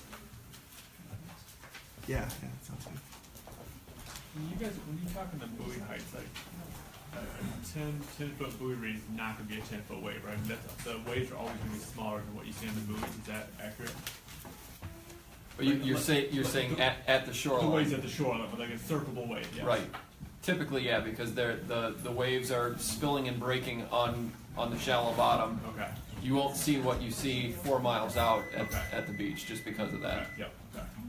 So when you see a 20-foot on 007, a lot of those waves break for the first time well before they get to shore. And when a wave breaks for the first time, it loses a good chunk of its height along with it. But obviously it'll still propagate to shore and have enough power with it where it's still going to be a surfable wave. Okay. It's just not going to be like a 20-foot wave at shore, you know. Is there a buoy reading where you guys are like, if that's too big, that's not safe to go out, or is it? I mean, again, I know it depends on the surfer, depends on what you're comfortable with. But is there a size where it's like that's just not surfable? That's not. I mean, for me, if it's, I usually get deterred if it's too junky. Okay. If it's clean though, Yep. I'll be out there no matter what. Okay. I'm because at least I can see a general pattern. But Yep. when it's like VAS, I have no idea what I'm getting into sometimes. So yeah. Are there any other questions? In the mornings, like in Southern California, in the morning, the winds are light, and that's when you get a lot of clear conditions. You use that typical here, like it's blowing all night long. In the morning, the winds are lighter, and that's when you get some of those clean conditions. And assuming all the directions are good. We do, Bob. We do often get winds that lighten off in the evening. Sometimes we'll get wind that's solely driven by temperature differences between land and water.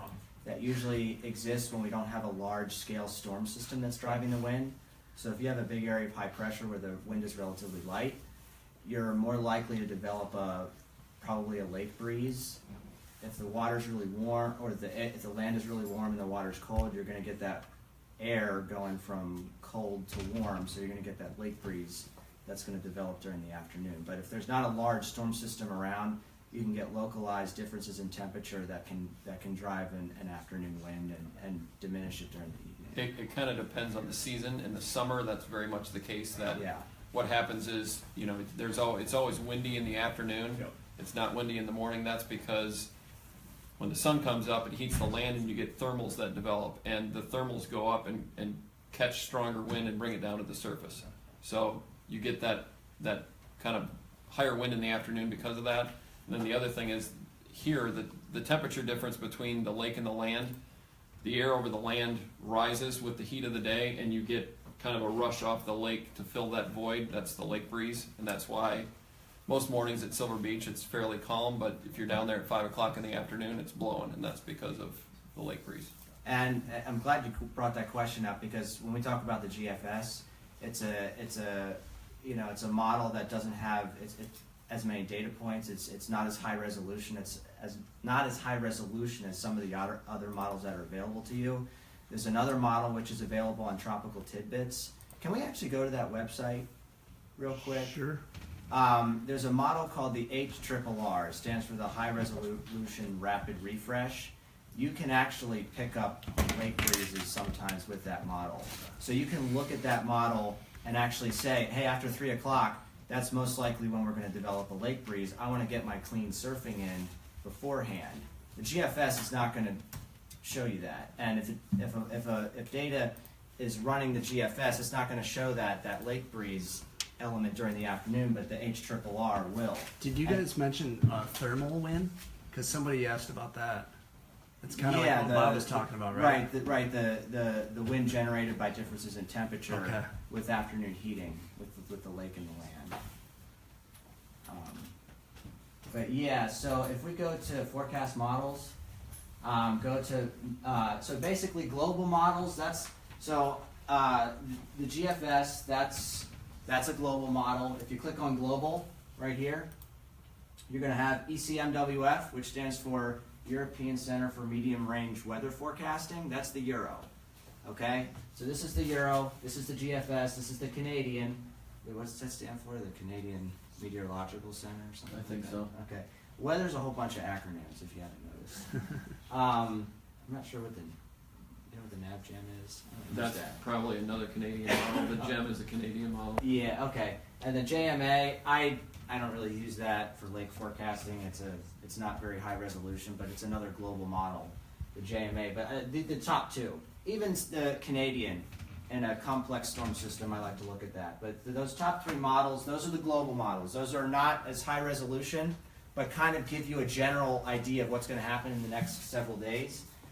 Go to Meso Scale. So Meso Scale, you're getting down to the more local level. The NAM is a regional model. That's one I like to look at I like to look at winds within 48 hours. HRRR right here, if we can click on that, right down there, yep. If you click on that, that's a much higher resolution model, and it has 24 runs a day. It runs every hour. The GFS runs 4 times a day. The European runs 2. The HRRR runs 24. So you can get a constant update on what you expect the winds are going to be, at any given point in time. So if you you scroll down and go to regions. yeah, because this is obviously, we don't want to look at the whole U.S., but yeah, scroll down a little bit and go to regions over here, and go up a little bit. So let's see. Yeah, that one. Yeah, that one. So if we all know there's going to be a cold front that's passing through during the day, this is when you can really nail down the timing of the front. When is the wind going to be south, offshore here, and when is it just going to be turning into a raging west? This site's new to me, and this is pretty awesome. Yeah. And if you go down again, that's where you can get the winds. Like, is it under lower dynamics? Yeah, lower dynamics. Lower dynamics, yep. MSLP, which is mean sea level pressure, and 10 meter wind. So it'll show you the winds 10 meters above the surface, and the GFS is not going to have contours with that kind of resolution. The GFS would just show one big green blob over the center part of the lake. So if you're into the mesoscale part of this page, this is the best of the best. This is the highest resolution model data that's out there. So the stuff that Ryan was showing you off the website he was on it's the fidelity of it isn't as high as this. If you go to here, this is the raw stuff from the model. And then over here is your time. So if you want to go further out in time, 7 hours, 8 hours, let's click to see how it changes. So sorry, ones. where are we now? Yeah, so this is the times. Right. This is the latest. This is the 0Z run that's going right now. Okay. The first 7 hours are out. They're the ones in black, but you notice how hour 8 is kind of in gray. That's because that data hasn't come in yet. It's ingesting as we speak. Gotcha. So another 10 minutes, hour 8 will be available. But if you go up here, you'll be able to see all the previous runs, every single run from today. So this is 23Z. This was an hour ago. This will show you the previous run. All 18 hours are available. So let's go to like hour 12 or something. Or no. So yeah. Scroll back up and then Right here? Yeah, hour 12. And then it should give you the information. Is that already at hour 12? Okay. 13. Try 13. Does it loop? It's changing. Yeah, it loops up there if you click the play button up at the top. Yeah, but if you look real closely, you can see how, as you're basically looking at, when it comes to computer data, you're looking at the HD television version as opposed to the GFS. What's Yeah, I that? was just gonna say, going back to the Lake Superior example I talked about, you can see that in the isobars right here. Right. You can still see at this point, it's northeast, northeast, Yeah. and then if, like Bob said, you go 1 hour further, you can see these wind bar or the isobars turning a little more north. Although these are still showing pretty northeast. Yeah, but then over here you got winds that are pretty much due north. Okay. So, but I mean, the thing you want to take home here is if you're going to go out on a day where you know there's going to be a change in wind direction, don't use the GFS. Use the HRRR to figure out when exactly that wind shift is going to be. Because I've gone out in the water and I've realized, oh my gosh, if only I had known that the winds were going to shift an hour ago. The HRRR can give you a much better idea of when that's going to happen.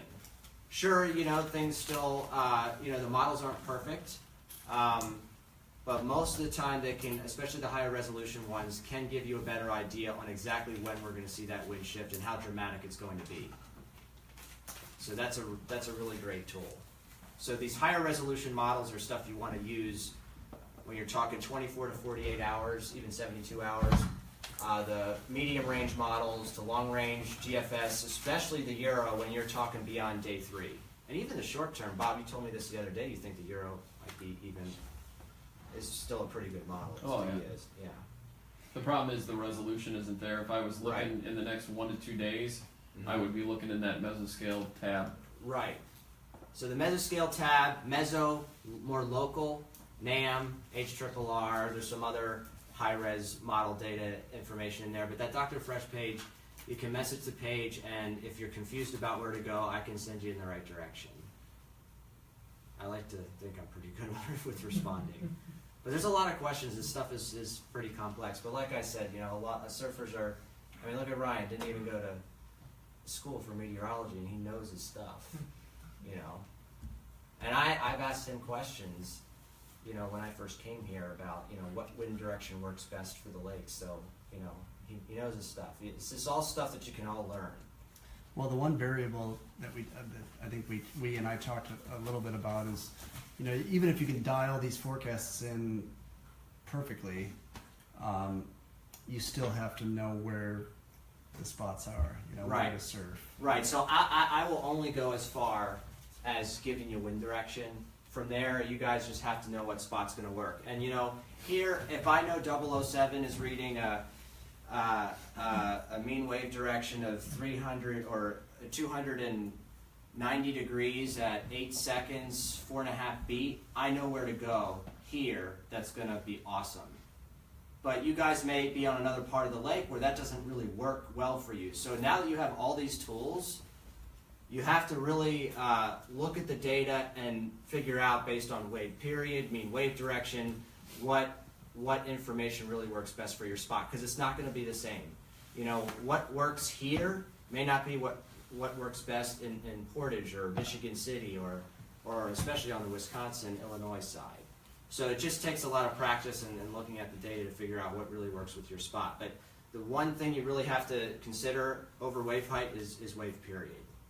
It's the big key to the whole puzzle. Because like Ryan said, 2 feet at 9 seconds, awesome wave. 4 feet at 5. Have you guys ever paddled into a wave that it looks pretty steep, but it's mushy? It doesn't move you at all. That's your 3 second period wave. But it looks deceiving because it looks like a solid face. But then you see a bigger wall that's coming that's not as high and it has more power. That's your longer period swell. So when you're out there, you can actually figure out and differentiate between the wind swell and the longer period, 7 or 8 second swell. And a 2 foot wave at 9 seconds has a much bigger wavelength. So when that wave gets to shore, it stacks up and becomes much bigger than what a 4 foot wave at 5 seconds is, because a 4 foot wave has a much smaller wavelength. So when it encounters shallower water, it doesn't grow as much. So that's why those longer period waves are really the gold. And I think the biggest period I've seen on Lake Michigan is 11 seconds. Didn't Superior touch 11 the other day? I didn't look at it. Yeah, it was 10 or 11 seconds. I've actually seen 45007, our local South End Lake Michigan buoy right here. If you click on this, I talked about this a little earlier. This is the latest hourly observation. But then if you scroll back, you'll see the previous, whatever it is, about a day, 24 hours worth. But if you go down even further and you look at this detailed wave summary, and Mike Killian on Facebook or on Instagram was asking about this, why they actually register a swell height, and I think a swell period, right? Although you're not seeing it there. Yeah, so there isn't one. Yeah. I don't know if the wind wave period, is that just the wind swell period or the dominant wave period? I'm pretty sure when there's a swell, I want to say that there is a swell period, but apparently it's not there right now. But right here's the swell period. Yeah. Like, look at this.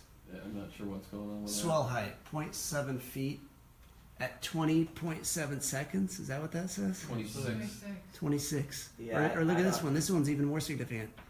Swell height, 1.7 feet at 19 seconds. That almost looks like an error to me. I don't know how I'm. If you go all the way to the bottom of the page, it might define it. Description of Yeah. measurements there. That might tell us what the swell height is. Right here. Yeah. See, we're learning stuff too. You're learning out big time. If you go down, it'll give you. There you go. It's probably further down.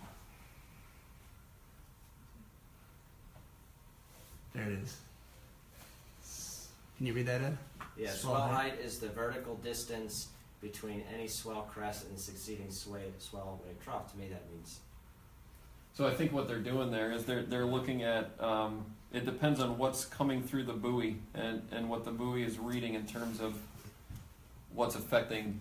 There's an accelerometer in the hull, and as it's doing this, it's measuring height. So there's a period for the wind wave height, but there's also some longer period swell that's coming through that it's picking up on. And then swell period. Does that say is the time? But yeah, that it takes successive swell wave crests or troughs past a fixed point. Which is the traditional definition of a Correct. wave or swell period. Right. So, I mean, whether these are errors or not, we can't say, right? But, I mean, that's pretty insane. Yeah. 0.7 feet. I mean, at during our 23 and a biggest half events, I seconds. think I've seen that, but yeah, it looks pretty erratic. I've seen really long. I've seen stuff similar to this for sure, but it's always on small swell heights, Right. The other day, that Wednesday, and I wish I would have saved this data, but I surfed. I'm not giving anything away on a silver platter, right, guys? But I surfed down in here somewhere, northwestern Indiana.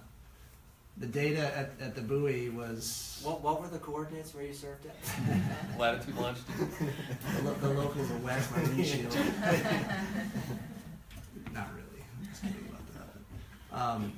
It was a northeast swell direction, which was crazy because the wave direction for the entire duration was west-northwest, maybe a little northwest, but big wind.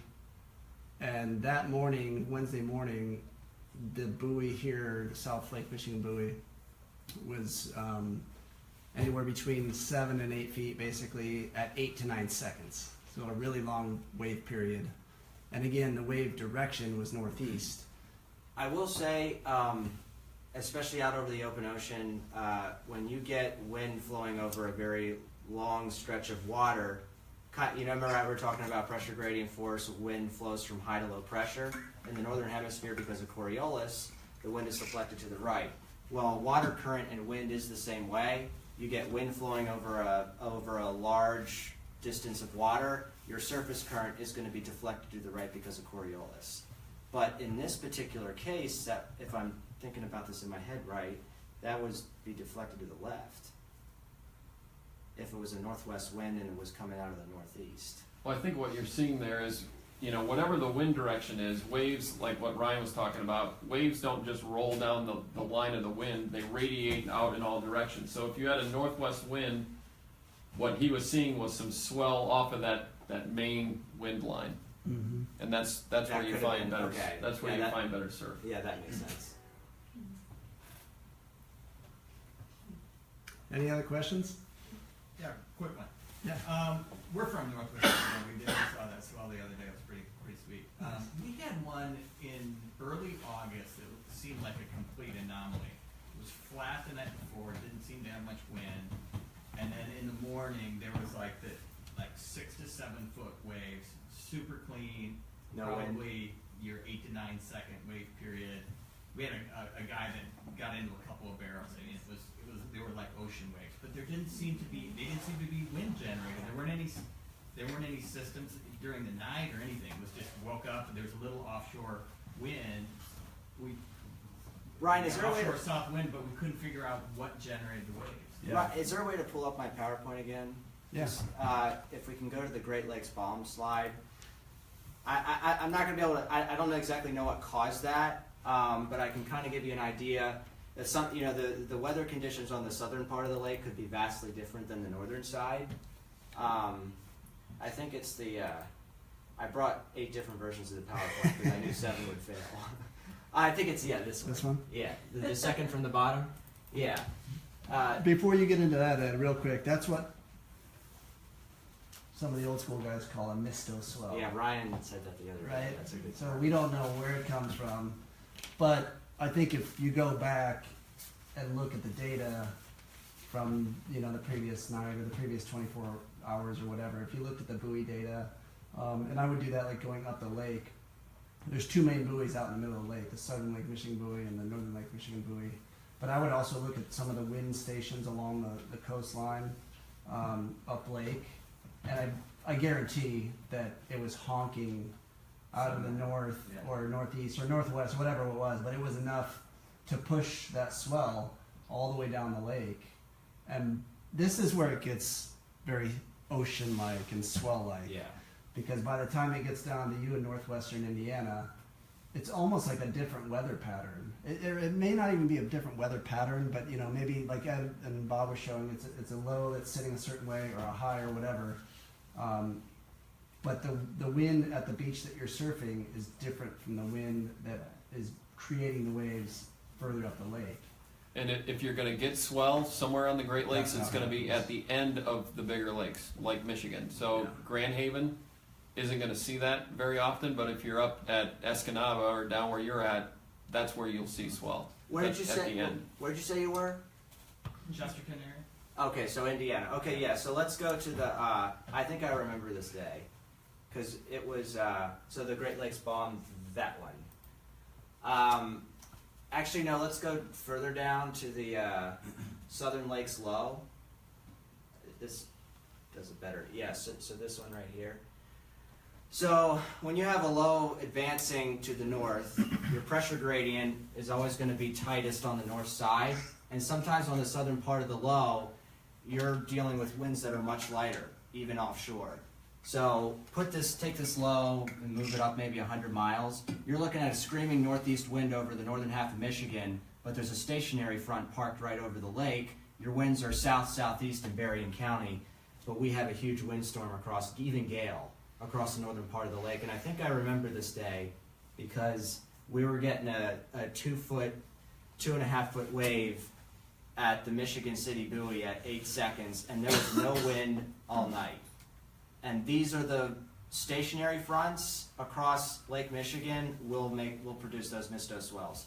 And what you really have to look for is where the isobar packing is. That's where your wind is going to be. Where you see less isobars on the south side, less of an isobar packing, you're not going to see as much wind there, and that's where you're going to have offshore winds, but a building swell. Does that make sense? And the current storm, actually, if we can scroll back up, it's the storm that just went through on Tuesday. I have wait, let's go down a little bit. Let's try that. Yeah, so you see how the isobars are really packed up here, but they're not as packed on the southern side of the low? This is where your winds are going to be lighter. So that day, we saw a real tight isobar packing over the northern part of Lake Michigan, but the isobars the gradient along the south side of the low was was much less. So we were dealing with very, very light winds. So if you're able to look at the isobars on a map, you'll be able to actually see where the swell will be coming from. And you could even, and some of the forecasts that you're looking at are going to show a 2 to 3 foot wave, which doesn't seem like much, but it's going to be at 8 or 9 seconds, and it's going to be awesome. And He actually sent a picture to your Instagram of that. Oh, did you? Of okay, that. yeah, I remember a day. He just said yeah. it a few seconds. Yeah. I see a lot of stuff all Yep, the time. right now. Oh, you just did right now? Yeah, Okay. Where's my phone? I was actually trying to get data on that day because I couldn't figure out when it was, but it does seem like it was in August because I remember going out on that day being pleasantly surprised. That's amazing. The southern part of Lake Michigan can really hold on to a north swell much longer than any other. I mean, even in Berrien County it fades, but you'll still be getting great waves in Indiana.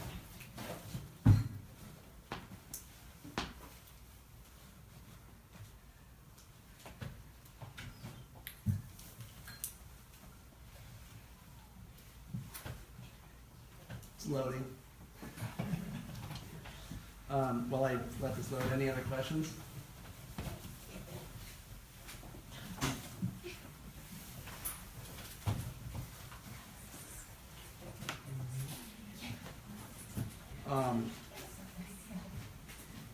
Internet. I guess if we're done, thanks for coming, everybody.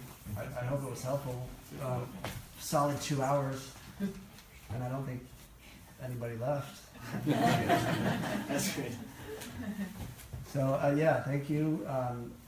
And if there's anything that we can do to help, just email Dr. Fresh.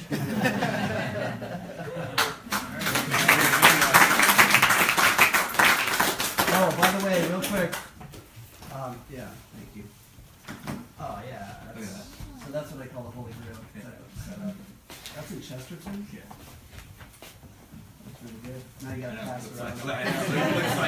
Looks like Costa Rica. Oh my gosh, yeah. Yeah, that was, I think that was that day, yeah. Wow. Before anybody leaves, you probably already know because you're here and you found out about this event. We have an event tomorrow night. We're doing a surfboard swap starting at 4 o'clock Eastern time, and then we're showing a movie on the same screen. It's South End. It's the new Great Lakes surfing movie by Pat Owens. It's really good. You haven't seen it yet. We showed it here in April. That was the premiere. But if you're around, it's totally worth seeing if you haven't yet, or even if you have, it's worth seeing again. So thanks again for coming out. Yeah. Just to see pictures of waves. Yeah, I don't know any. yeah, no, he's. Oh yeah, don't forget the printout.